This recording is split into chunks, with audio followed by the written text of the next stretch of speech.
Hi guys, welcome back to the Great Indian Rooftop Garden channel. Sitting in front of my cucumber plant here. It's in beautiful flower and my okras are doing great. I'm having red okra here. The flowers are beautiful when they are opening up and every morning they greet me with a smile. The garden is doing good. I have done a lot of maintenance on the garden thanks to my friends Kalyan and Madhu coming over, and Ramakrishna and others came here and helped me clear some of the stuff out. And the amaranth bed is completely gone now. As I was saying, using the containers wisely, I have taken off the amaranth because after a few prunings, if you cut it so many times, the plant becomes weaker and weaker and weaker when you are harvesting so much of it. So it starts to lose its flavor, its color and its vigor, and therefore I took it off, and that bed is going to be full of other plants, beautiful plants that are going to take up that place. Probably in my next episode I'll show you what I'm going to do with that bed. I'm thinking peppers and tomatoes, etc. Now this video is a special video. I really do not have time to take a lot of videos in the last 1 week, nor even to edit and upload. Therefore there has been a lull in uploading videos recently. That said, this video is a special episode to introduce you to my other channel, Edjeffect Permaculture. That is the channel I made up on YouTube so that I can upload videos of permaculture and permaculture thinking and answers to people and stuff like that. Various things I am doing regarding permaculture, various projects I am doing. I hope that channel also picks up a lot of people and helps a lot of people in understanding permaculture better, introducing them to permaculture. This video is actually a reply to a person called Samruddhi Bhatnayak. He's from Bangalore. He or she, I'm not really sure. He's from Bangalore, and I have been tagged in a Facebook post, and I have been asked my ideas, some of the ideas to explore some ideas regarding fences. In that Facebook thread, there have been a lot of people who suggested various trees to be planted, etc. Now, from a permaculture perspective, permaculture is all about 99% productive thought. Oh, by the way, that's a glider. Let me wait till it passes.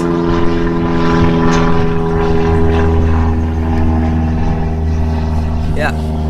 In permaculture, what we say is permaculture is all about 99% productive useful thought and 1% useful action. And keeping in the same vein, I'll talk a little bit about fences and ways to think about it. Now I'm not going to go into the exact design methodologies because it will be too much for the scope of this video. However, let me introduce you to the topic here. The person that is being considered has a 3-acre property and they want a fence planted all around it, and they are looking for live fence and ideas regarding that. When you have a farm of 3 acres, in permaculture we tend to look at the whole system as a single unit and all the elements within that system interacting with each other for the best benefit. Now in this case, the 3-acre pit is itself interconnected with all the farms around it. So the first thing we'll start thinking about is what is the farm and where is it located and what's its climate, what's its rainfall, whether you want to plant the fence based on rain-fed irrigation or you want to do it with other forms of irrigation, like are you going to do it with a borewell, water the plants with a borewell, etc. You have to think of that, and based on that you have to start selecting your trees that you're going to plant in your fence. Not just that, but there are a lot of other aspects that you need to think of, that one needs to think of, whether it is you or me. We'll start thinking about whether putting up a large fence full of trees is going to be a benefit or a determinant to both us and to our neighbors. For example, I put up a huge line of trees and it is shading out the neighbor's farm. That will lead to some conflict, and that's not something that we desire nor the neighbor desires. If it is casting too much of a shadow on our property, are we ready to use that shadow for the best use? Do we have ideas to integrate that appropriately? So you have to look at it in a slightly systemic manner. Now I am supposing that you want to do organic and natural farming in those 3 acres, and that immediately puts the question of pesticides. If you have farms surrounding you, a lot of pesticides are going to come there via the air and wind that is blowing, or via the water that flows, if it flows from the neighboring farms into your farm.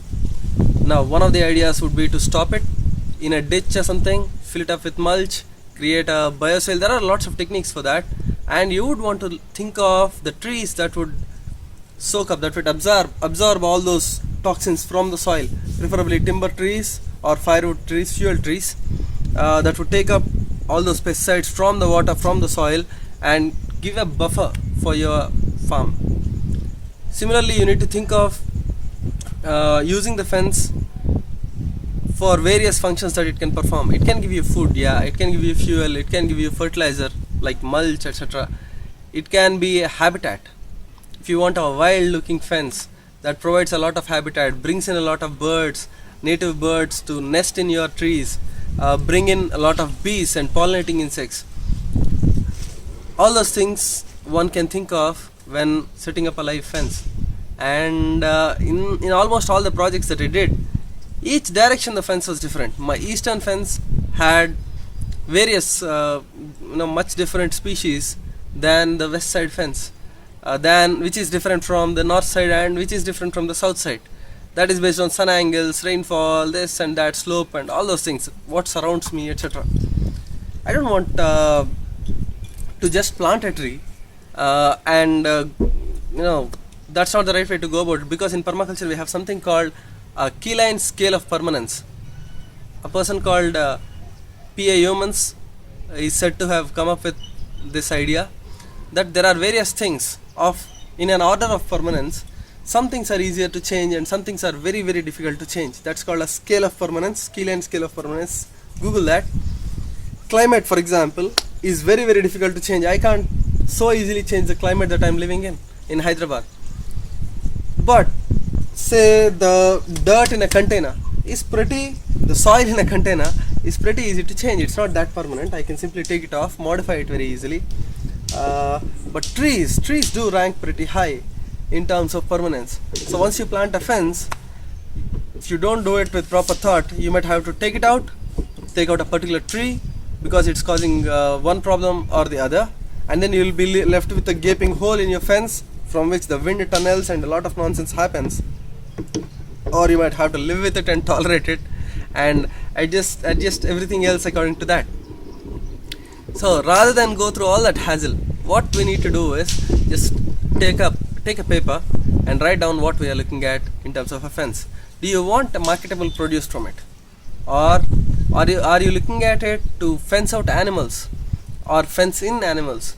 Are you looking at any potential pest hosts that will act as trap crops, or are you looking at, consider the monkey beard tree. It's called Simachinta in Telugu. I'll post a picture somewhere here in the video showing you the plant. I think you will know it. It's very, very common in South India. It's a good tree, but it is a host.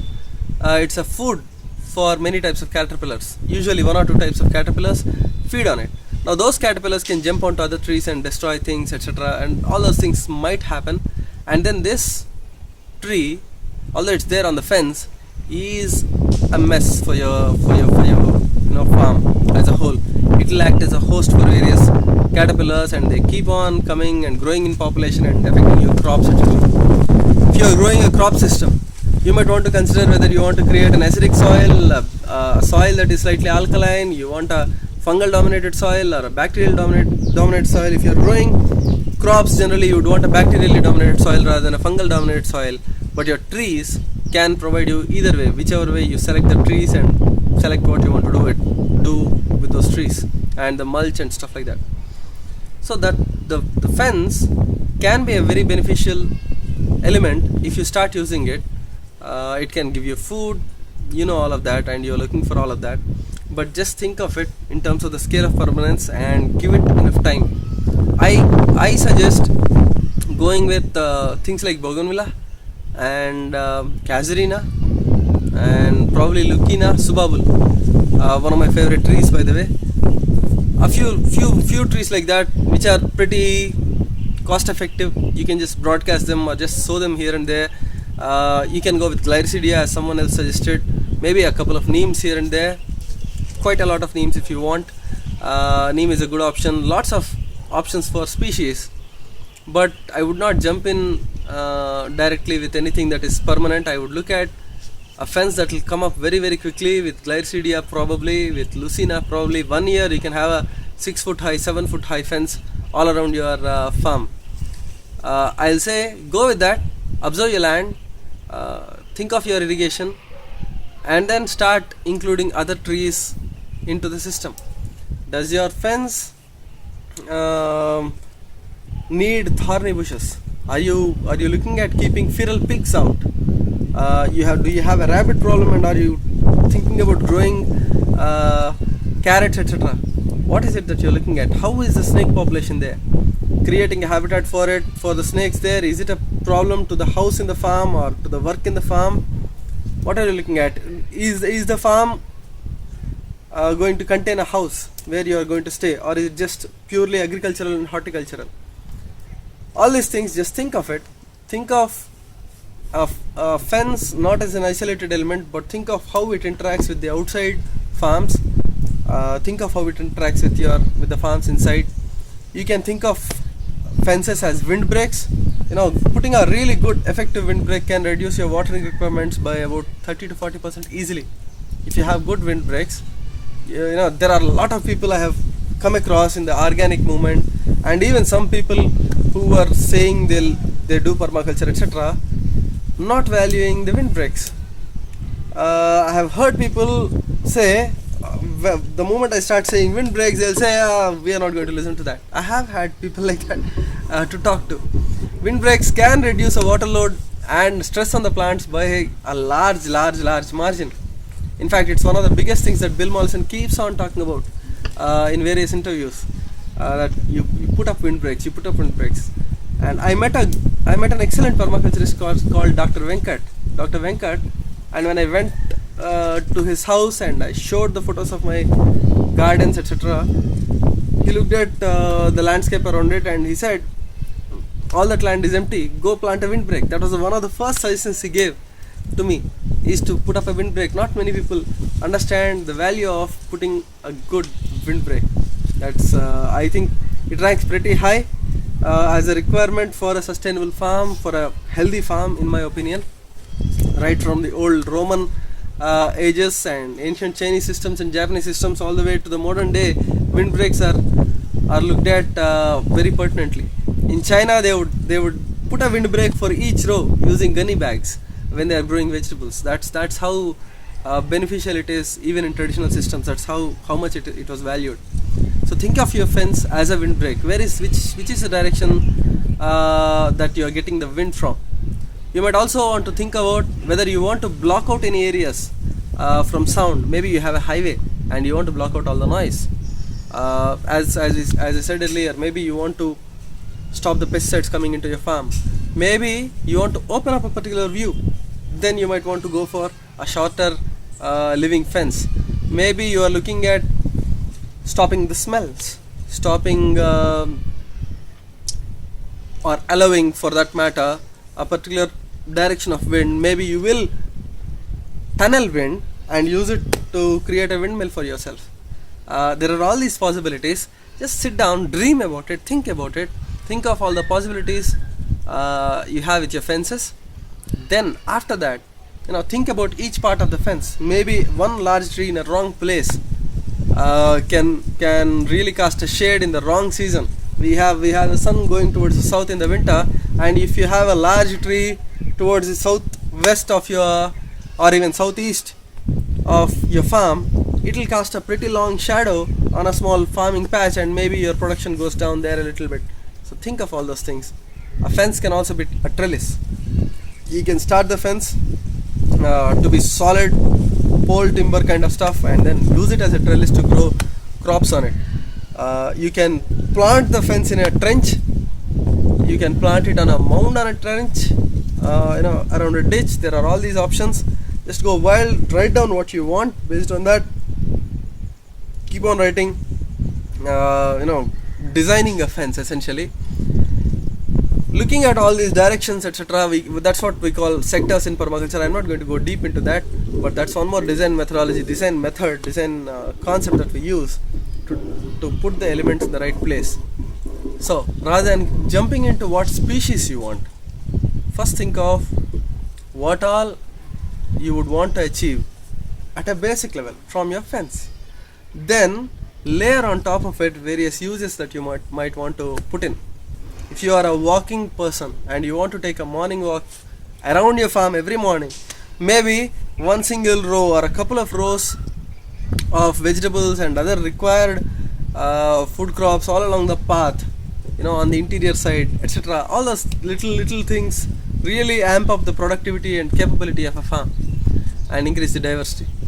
Initially, I would suggest to go with something very hardy, maybe Clyridia, maybe Lucina, maybe Casuarina, maybe mix of those, and maybe some neem trees, whatever, something you don't value that much in terms of cutting them down. Give yourself a 3 to 6 month window, probably till next monsoon. In the meanwhile, you come up with all these things, look at various species. One of my favorite thorny bushes is Carissa carandus. It's called Vakaya in Telugu. It's a small berry that's very, very sour in taste. It's a very good souring agent, acidic agent. It's a pretty good crop. It's sold in the markets all over here. And it's very good in chutneys. You can see my mouth already started watering thinking about it. Very sour. That is very thorny. It's very prolific, very thick. A buffalo would not dare walk through it. A pig would not dare walk through it if you plant it. So suppose you heard such a species from somebody, from me and somebody else and something like that. Just write it down, look it up online, see whether it fits your requirements, see where it fits on your fence, right? Think about harvest patterns. Do you want to have a productive fence? If yes, do you want to harvest it daily? Do you want to harvest it weekly? Do you want to harvest it once every year? Or even go for a harvest once every 20 years? Maybe you'll go with timber trees. So think about these things and don't jump into any permanent tree planting that fast. Think about soil building. Think about protecting your farm from bad influences. Think about allowing good influences into your farm. Planting mulch trees, which you can easily chop off, and all that will be useful as mulch on your farm. Things like Clyridia, etc. Go with that. Rains around, and that's basically what it is. So this is a short video I'm going to upload on Edjeffect Permaculture as well as here, because a lot of my friends that are doing rooftop gardening are also doing farms and are also doing permaculture gardens and food forests, etc. Now I'm posting it here because this might trigger some of them to think in a holistic way, in a more broader sense regarding each of the elements, particularly a fence in this example. So I'm uploading this.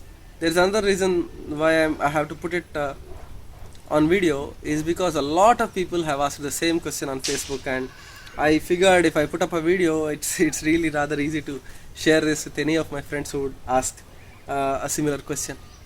Now, thank you for watching this video. I hope it has been useful, and this can be extrapolated to various edges on your rooftop itself, if you can think about it.